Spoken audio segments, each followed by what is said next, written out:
Magandang umaga po sa ating lahat. Ito po ang first briefing for today. Activated pa rin po ang ating Unified Command Management Option with our RO, Responsible Officer, Angeles City Mayor Carmelo John Lasatin.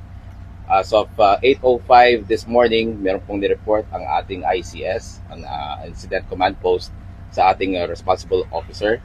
Pakinggan po natin ang kanyang mensahe. So, magandang umaga sa inyo lahat. Nakita po natin ang hirap ng mga responders po natin.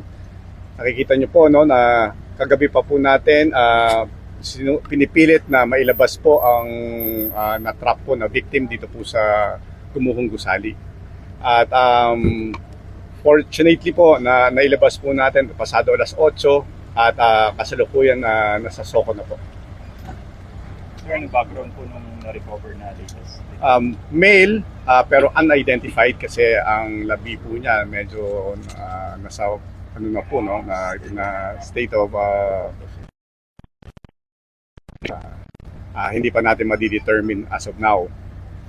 Hihintay po tayo ng statement sa Soco at alam po natin na meron yatang cellphone no yung victim, so titingnan po natin kung baka makakuha po tayo ng information kung sino po yung unidentified na victim po na ito. Sa pag-iikot po ng mga K9 unit natin, meron pa po bang signs of life so far na detect? Patuloy pa rin po yung pag-iikot ng ating mga K9 dogs. Galing po ito sa ating Philippine Coast Guard. No? Isa ito sa mga naka-identify kagabi at nandito pa rin po sila sa ating operational site. Sir, more than 13 hours po yung pag-retrieve natin dito sa 5th casualty. Ano po yung mga naging hamon natin? Opo, isa po sa mga naging challenges ng retrieval kasi we are trying to replicate the body sana full baka kung hindi po tayo magiging maingat baka magkaroon ng dismember doon sa kanyang part of the body, yung po yung iniiwasan natin. So as much as possible makuha po natin sila ng buo at maayos. Sir James, ano specific daw nakuha yung remains ng panglima? Nandito po yung sa Sector 1 natin, no? Kung titignan natin ngayon dun sa Search, Rescue, Retrieval, and Clearing Operation. Nasa Sector 1, bandang harapan po yon ng gusali. Sir, ano pong equipment, specific equipment po yung ginamit natin pang, sa operation po ng pag-retrieve ng katawan kami? Lahat po ng available resources na meron po tayo ngayon, nagsimula sa mano-mano, yung paggamit ng mga cutting, specialized cutting tools, ginamit po rin natin yon.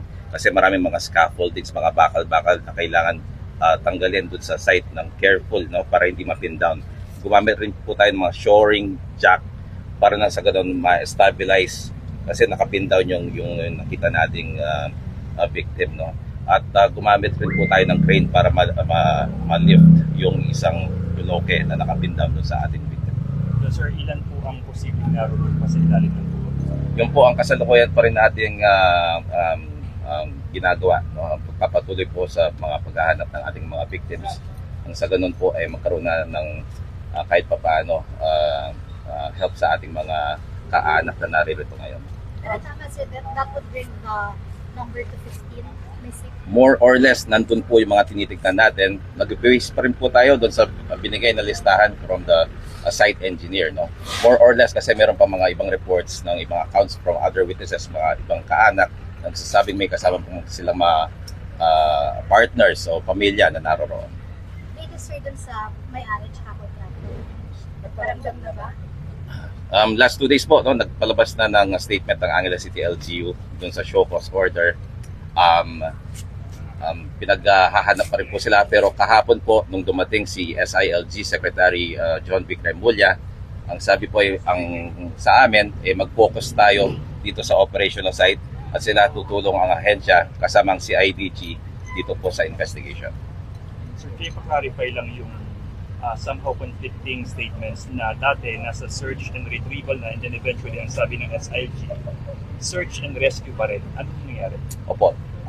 May point naman po yung binanggit ni Secretary John Vic Remulla, citing yung mga past rescues in the past disasters na dumating yung nasa 2 weeks and then pag minsan meron pang mga survivors na nakukuha. So hindi pa rin sumusuko yung paghahanap sa mga survivors. Pero still po, kasama, kaya pa activated tayo sa search, rescue, retrieval, clearing, and handling and managing of the missing bodies. What's our next plan po? After po yung mawala ng isang na-retrieve natin, ano po natin actions specific? For that particular body, ito po na-turn over na sa nataging na po ng ating City Health Office at for processing na po sa ating SOCO. So unidentified siya. Yes po, unidentified. Pero it's say na construction worker. Hindi pa po natin masabi. Kaya nang nabanggit po ni Mayor John Lasatin, meron po silang na-recover din na cellphone. No? Ito ngayon ang itatry ng SOCO na ma-open yung cellphone baka sakaling maka-help sa pag-identify doon sa ating victim. Sir, cellphone po, sa bulsa po ba? Or Na-retrieve po nila sa kasama po doon sa victim natin.